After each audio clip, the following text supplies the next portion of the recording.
Hey there, my name is Margaret and welcome to my channel Homeschool Honey. In this video we are making egg paint. My kids and I have been learning about the Artist Giotto and about frescoes, and so I wanted to really show them how to make egg paints, so this is what we did. I'm going to link a video that is appropriate for kids down below if you're interested in learning a little bit more about Giotto and frescoes, and let's dive into how we made our egg paints with pastels.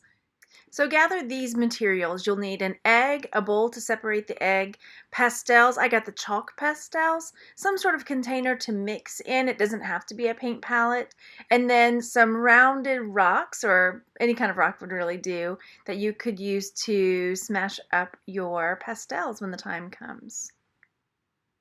So we chose a few different pastels, and this is the brand I chose, but I think any chalk or chalk pastel would probably work. Even sidewalk chalk would probably work.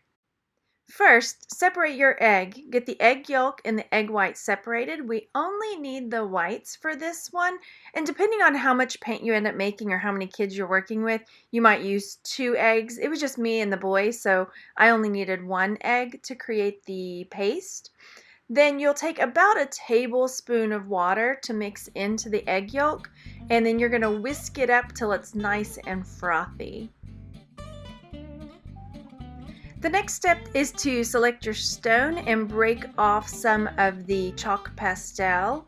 At this point, you're just going to start crushing it up with your rock. Now, this was the part that my guys liked the most. They enjoyed creating different mixtures and seeing how they would look together. So this was probably their favorite part, even more than the painting part. Once you've got it nice and powdery, you're going to put it into your paint palette or whatever you're using. Could be a muffin tin. The next step is to take some of your egg mixture and put it in with your pigment. This was a fun experimental phase for the guys because they got to experiment with if they put more of the liquid in as opposed to less, the consistency of the pigment and the brightness of the pigment. So I really let them try different amounts to experiment with how it would look with more or less of the egg in with the pigment. Once you've got a consistency that you're ready to try, then you can start painting it onto the paper. Here are some of the other colors that the guys played with. Let me know if you tried this out with your kids at home and how it went and what kind of things they painted. I hope you enjoyed it, and I'll talk to you on the next one. Bye, everybody.